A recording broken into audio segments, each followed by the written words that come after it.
llama es rechazo de las mascarillas. Me suena más agradable mascarilla, ¿verdad? Como un vehículo sanitario. De eso vamos a hablar hoy. ¿Con quién?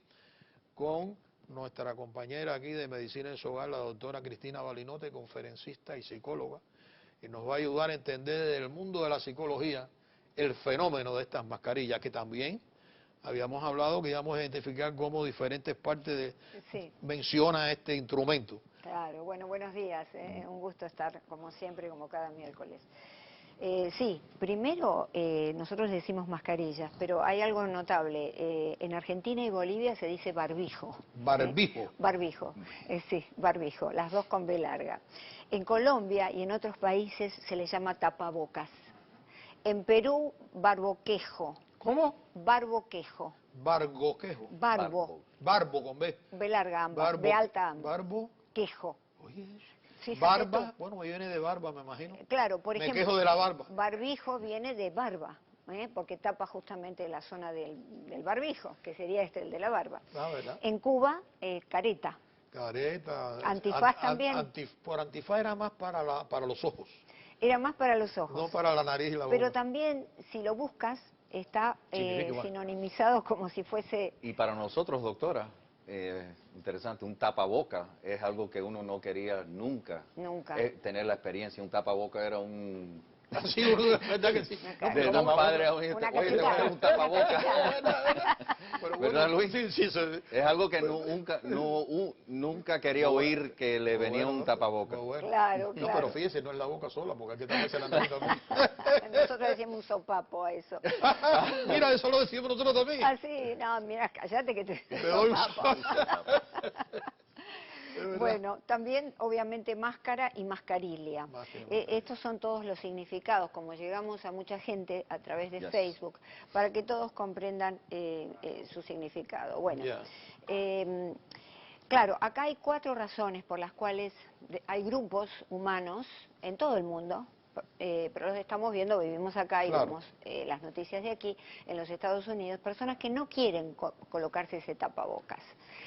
Entonces, yo les traigo 4 razones que son subyacentes, quiere decir inconscientes.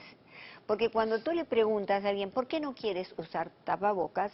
Bueno, hay múltiples respuestas. Bueno, atenta contra mi libertad, yo hago lo que quiero, no puedo respirar, me siento mal.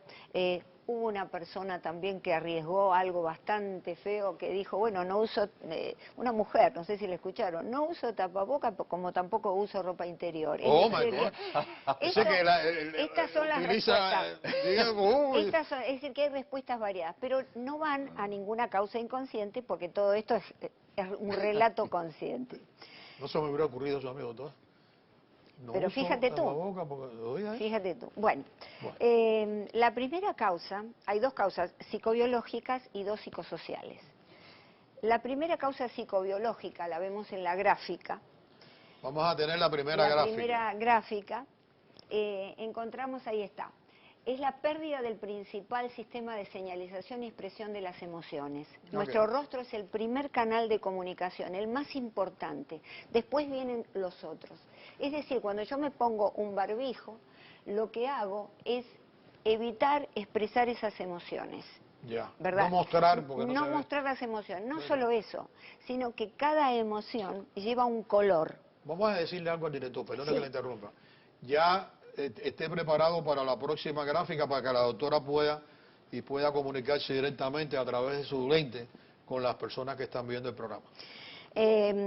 No solo eso, sino que hay patrones de coloración, todavía no pasamos, ahora vamos después a la yo sé, lo que le digo que no... Hay patrones de coloración para cada emoción. Vale decir, cuando me pongo el barbijo, tampoco puedo, esta no es todavía... yo le digo la segunda gráfica. Exacto. Bueno, cuando me coloco el barbijo o el tapabocas, lo que sucede es que evito mostrar ese color. Por ejemplo, el color de la felicidad es el rojo. El color de la ira, pero el rojo en las mejillas, el color de la ira está en el barbijo, está en las mejillas, está en la frente. Todo eso yo lo cubro. Y entonces hay un malestar inconsciente por no poder detectar las emociones de los demás. No, lo hemos y las comentado hasta nuestras aquí propias. en la empresa, ¿no?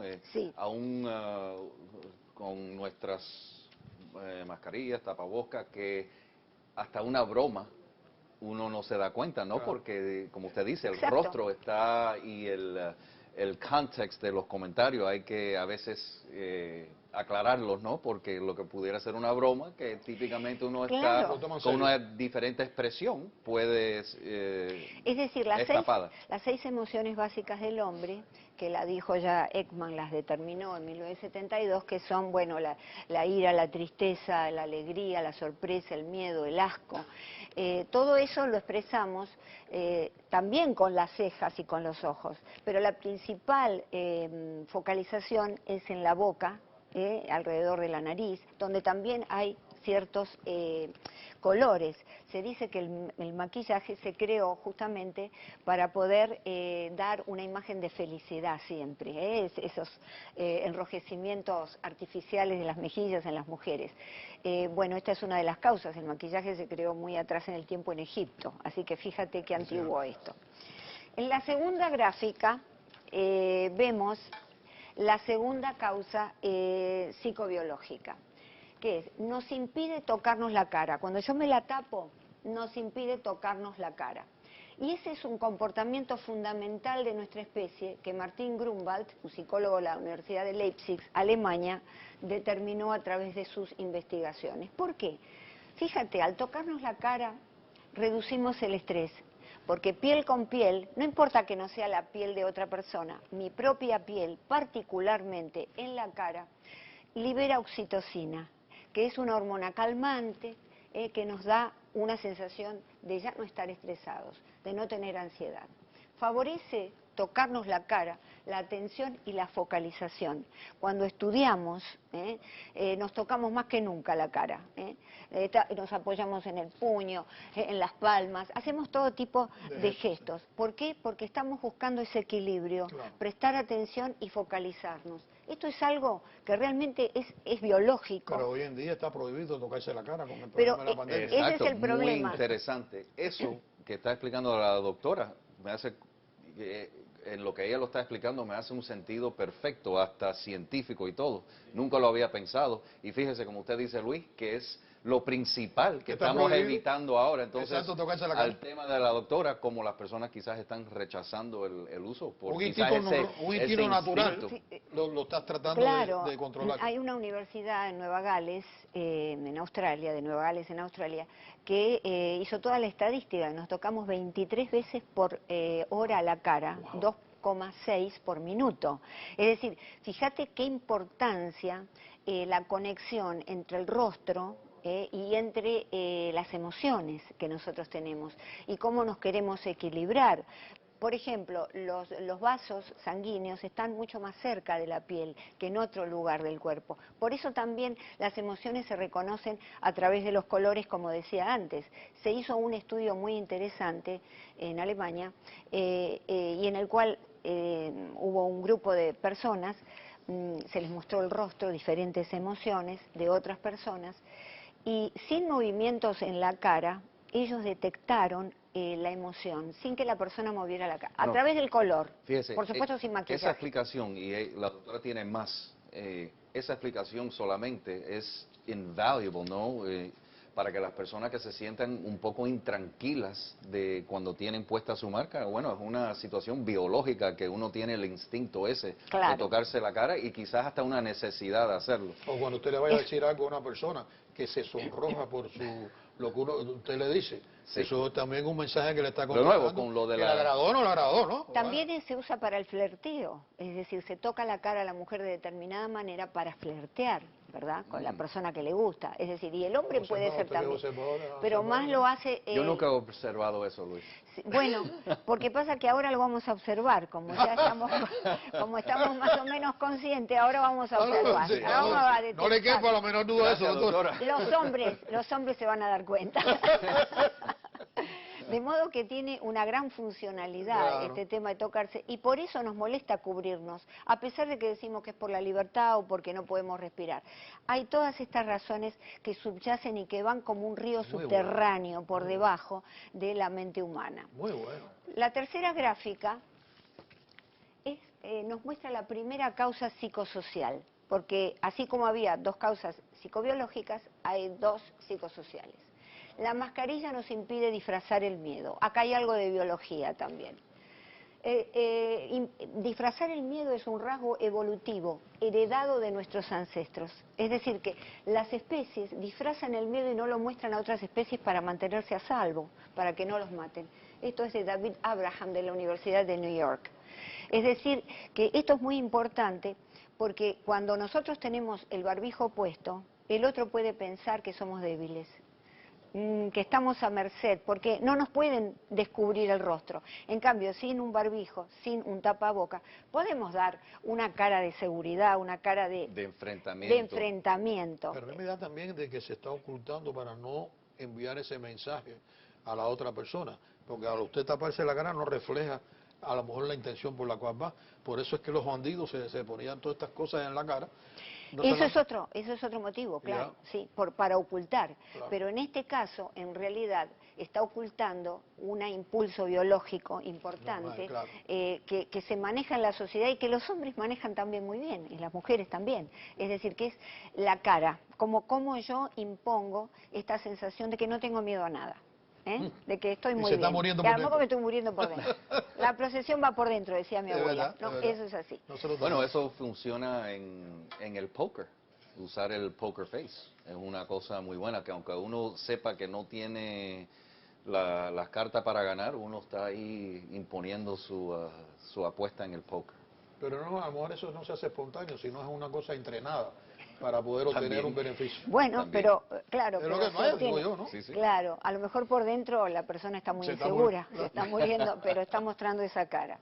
La segunda gráfica, la próxima gráfica nos muestra la segunda causa psicosocial. Pérdida de seguridad. Esto es casi psicoanalítico, que nos reconduce a la indefensión de la infancia y nos deja como niños temerosos, exhibiendo conductas primitivas de rebeldía y oposición. No entendemos lo que está pasando, no vemos la salida de esto, no estamos como estamos preparados para una emergencia climática, un desastre climatológico o un incendio, en donde sabemos muy bien qué hacer.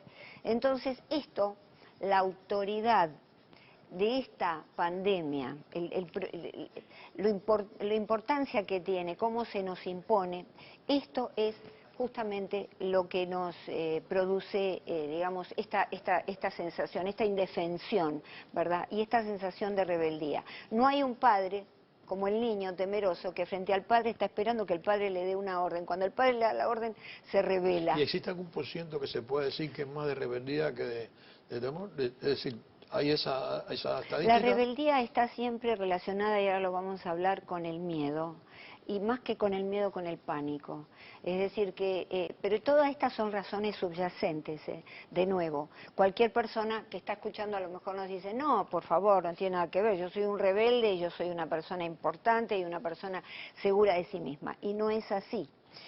Ahora, ¿por qué ocurre esta rebeldía? Y en la próxima gráfica vemos por qué ocurre esta rebeldía. Vemos que en una emergencia hay una necesidad de actuación, como hablamos la vez pasada. En una emergencia manejable, como un incendio, como un huracán, sabemos qué hacer. Entonces, hay una consecución del objetivo, hacia la izquierda de la pantalla lo vemos, que nos da una satisfacción. Es decir, sabemos lo que hacer, estamos controlando la situación. Ya. Pero a la derecha vemos que se presenta un obstáculo. Viene la frustración, y la frustración, como hablábamos en el programa anterior, conlleva agresividad. Y esto nos lleva a las autoagresiones, hacia uno mismo, por supuesto, y hacia los demás, el ataque hacia los demás. ¿Por qué? Nosotros estamos aquí, vemos en la próxima gráfica, en la última gráfica, vemos algo interesantísimo.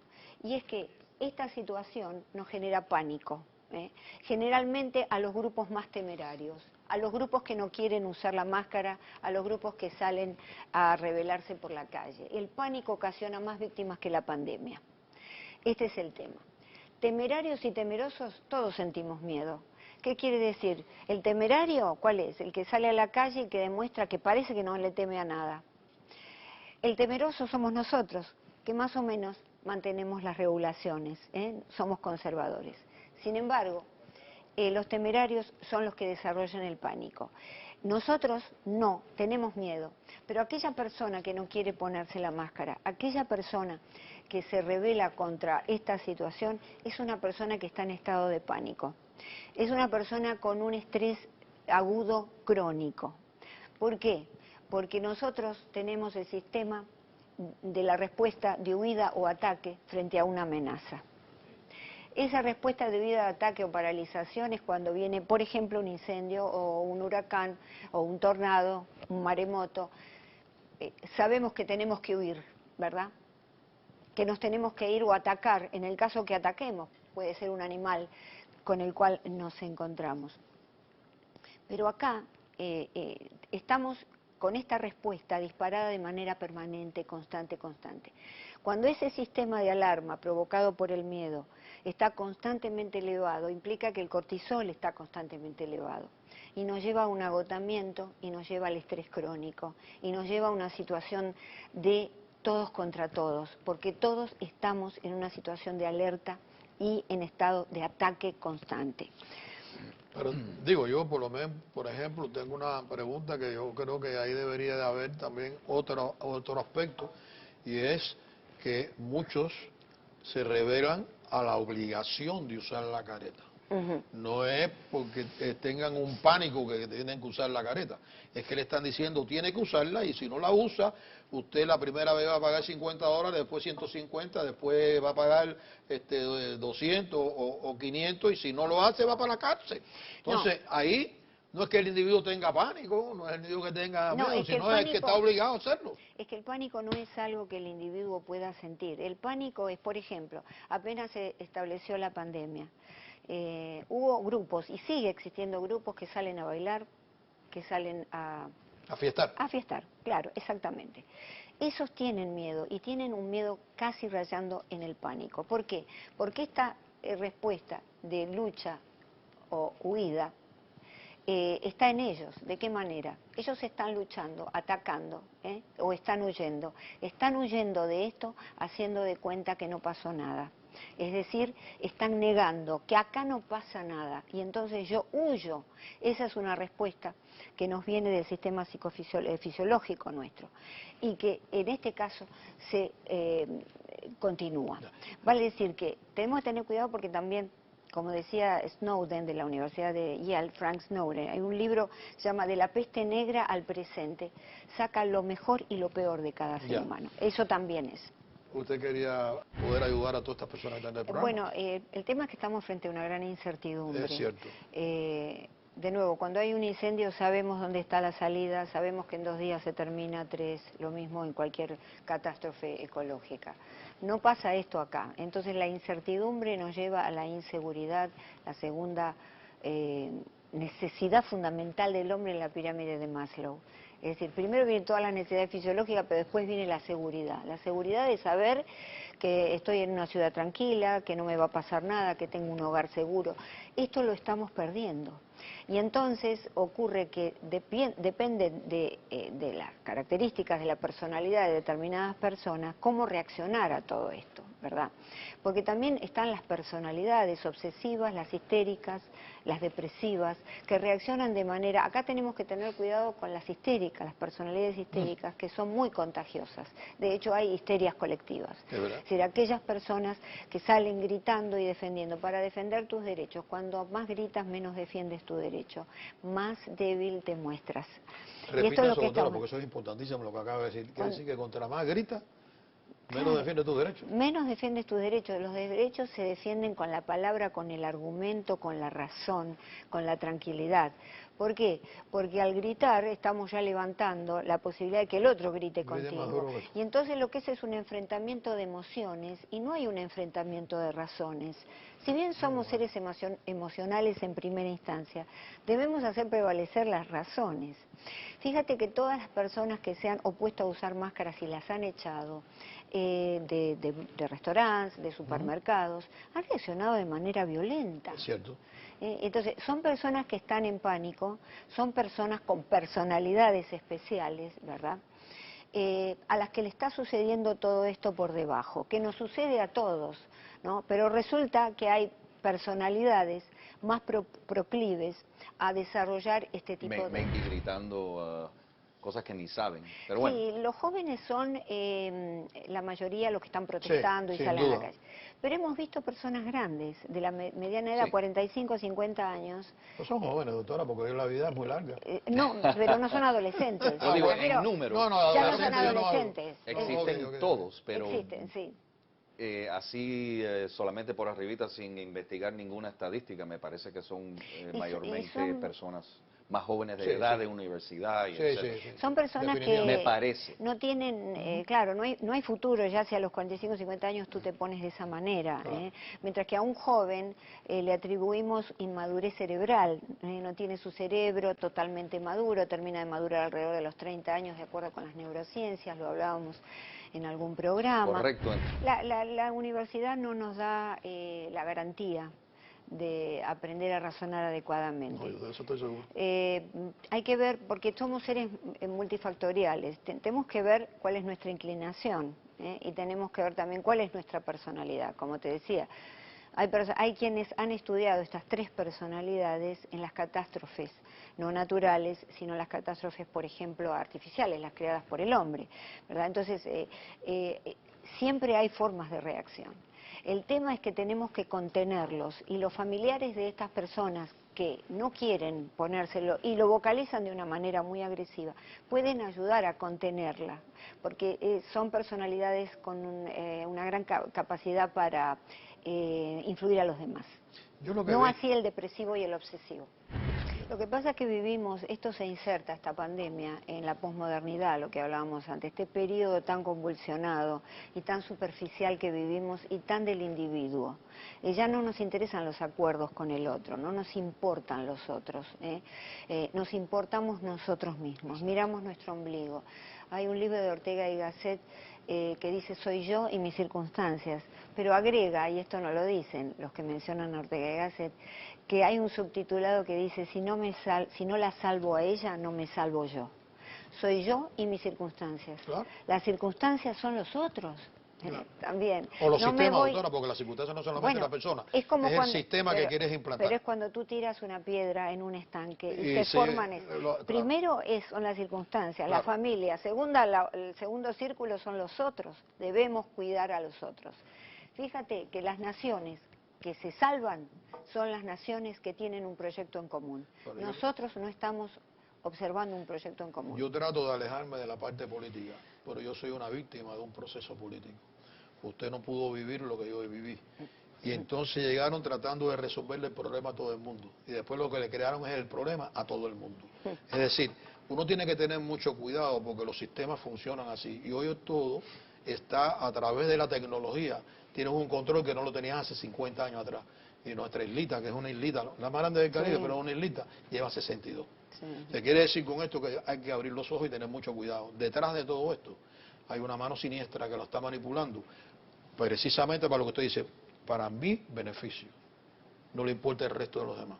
Y en eso sí hay que tener mucho cuidado y no caer en tratar de quitarse de la mente estas cosas, como yo no me las puedo quitar porque me es muy difícil, porque las sufrí, comunicárselas al resto de los demás. Y desgraciadamente aquí está pasando eso, porque usted oye lo que hablan estas personas y se da cuenta que lo que están buscando es lo mismo que prometieron a toda esa gente y destruyeron a sus países. No, y eso hay que fijarse bien. Yo quiero reconducir esto a lo sociológico.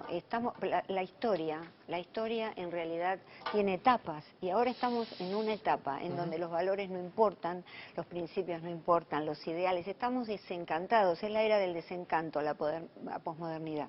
Y entonces buscamos el encanto de algo, queremos asirnos a algo. Como no encontramos nada afuera, porque no sabemos ver, porque no sabemos observar, nos encantamos con nosotros mismos. Y es una época en donde no está el valor de la familia establecido tampoco, no está la autoridad del padre, porque acá está pasando esto, no hay una autoridad, ya no hablamos de una autoridad, como tú dices, a nivel de las instituciones, a nivel del gobierno, estamos hablando de la primera autoridad que el hombre aprende cuando llega a esta tierra, que es la autoridad de los padres. No, ustedes de otro aspecto, en el aspecto de la corrupción, que es una cosa terrible igual, que tuvieron que también salir, porque es una realidad. Sí, totalmente. Entonces, tenemos que buscar, y por eso es lo que yo te digo, no dejarse confundir. Porque es muy bonito cuando te dicen que te lo van a dar todo y una maravilla, pero eso es después otra cosa. no tienes nada, te lo quitan todo. Sin embargo, yo creo que acá tenemos que reconducir de nuevo todo esto a lo psicológico y a lo sociológico. ¿Por qué? Porque, como dijo Snowden, Frank Snowden, que fue un gran investigador, la libertad es generalmente la víctima principal de las pandemias.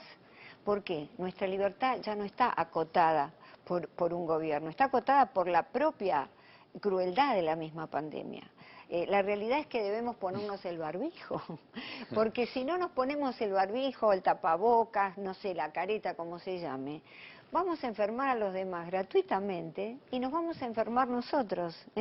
Entonces, esto es importante. Tenemos un vehículo, en este momento una oportunidad de hacer el bien sin poner un centavo, sin movernos de casa, sin hacer nada. Hacemos el bien poniéndonos esto porque estamos ayudando a la comunidad. Pero No, aparte no tienen en cuenta que es lo que se produce la fiebre de cabaña en todos, ¿no es cierto? El hecho de que permanecer en la casa, ahora los más jóvenes, estoy ante peligro, me tengo que quedar en mi casa, los mayores. Esta fiebre de cabaña la compartimos con todos los mamíferos en esclavitud o en confinamiento.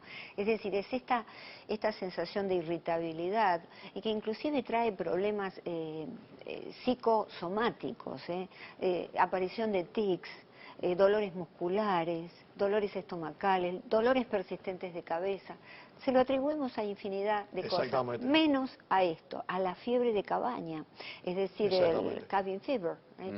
Entonces, esto es lo que nos está pasando que el gobierno no tiene en cuenta.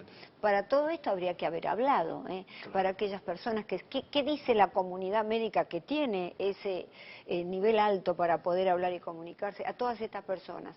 Preguntarles, ustedes sienten estos dolores, están probablemente padeciendo esto, estas son las causas, ustedes podrán entonces hacer determinados ejercicios. Es decir, no hay un cuidado psicológico de la población. Y estamos viendo que entonces los animales en cautiverio, cuando pueden salir, salen en estampida. Totalmente. Y desbaratan todo y lo que es lo que tienen nosotros estamos haciendo. Se me ocurre. Luis, quiero retomar lo que tú dijiste. Dijiste, estamos en un barco a la deriva. Sí. Pero a propósito del uso de barbijos, que es el tema de hoy. En ese barco a la deriva estamos todos. Sin lugar a dudas. La persona que no usa barbijo no se va a salvar de esto. Entonces, esto es lo que tenemos que ser conscientes. Es un barco en el que estamos todos. No hay a dónde escapar. No es como que si estoy en un incendio me voy a mi casa y evite el incendio, doctora, o me voy a otro lado. Ese es el gran problema, que tenemos que concientizarnos, tomar conciencia. ¿Esta es la primera pandemia que tiene Estados Unidos? No, está la del siglo XIX. Okay. Pero bueno, otras epidemias. No, pero yo lo que estoy hablando es esto. Han habido otras epidemias. Sí, por otra supuesto. epidemia. El Swine Flu fue una epidemia Sí. global. No, perdón, fue siglo XX. Bueno, no, pero lo que le quiero explicar es, y sin embargo no pusieron en la cueva o en la cabaña de fiebre a nadie. Siguieron funcionando normalmente. No había nivel de complejidad que hay ahora. Bueno, pero entonces todas esas son preguntas que son válidas para hacerse. ¿Y por qué ahora y por qué no antes? Yo me hago todas esas preguntas. Y ahora tenemos las redes sociales. No encuentro la respuesta. Las redes sociales tan siquiera. Eso es no encuentro la respuesta, de verdad. Es un megáfono, es decir, a través del cual todo se repite constantemente. Porque esto es desconocido.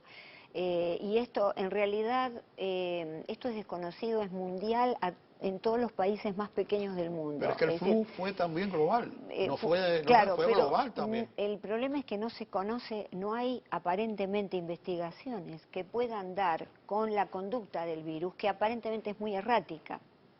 Entonces, hasta que no se sepa el comportamiento de este virus, cómo es, no se lo puede atacar. ¿Y antes cómo pasaba? Por ejemplo, ahora ¿cuántos millones de muertos hay?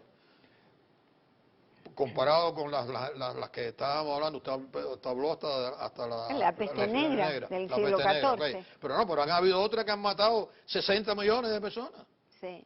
Y yo no veía a la gente con un puesto con una sábana en la peste negra mató más que las 2 guerras mundiales. Claro que sí, exactamente. Entonces, sí. Le llamaban el trancazo al español. Lo que pasa es que debemos aceptar que estamos en un momento de complejidad sociológica muy en donde hay muchas patas de lo que significa esta estructura social débiles. Está débil la familia, está débil el individuo. Entonces, mientras nosotros no solidifiquemos las bases, porque hay que volver a las bases. Si no, ¿por qué las bases? Porque las bases son la posibilidad sobre la cual edificar algo. Y si no tiene los cimientos firmes, si se no derrumba. tiene los cimientos fijos, se derrumba como Total. cualquier edificio. Yo estoy Y esto de es un acuerdo. edificio simbólico. Entonces, volvamos a esto de la familia, porque estamos viendo lo que está sucediendo. Estamos lamentablemente asistiendo a muchos focos de violencia que no hemos visto antes. Escenas que lamentablemente las he visto yo en mi país, pero es el país del tercer mundo. Acá en Estados Unidos tenemos que solidificar la familia, en el mundo, en Europa también, ¿verdad? Pero, por ejemplo, la mayor cantidad de muertes de ancianos ocurrió en los lugares de salud para los ancianos. Sí, en es decir, asilos en los asilos que acá son de mucho lujo y están muy bien de y mucho ancianos. de mucho lujo, sí. Mucho lujo, y están muy bien. Por ejemplo, no hubo así tantas muertes en Europa, particularmente en Italia, o en Argentina mismo, o en Francia, en donde los ancianos viven con los hijos. Es verdad. Right. Entonces, acá no, acá tenemos esa gran Pero en facilidad, España, porque pero en tenemos España que sí, trabajar. hasta mañana.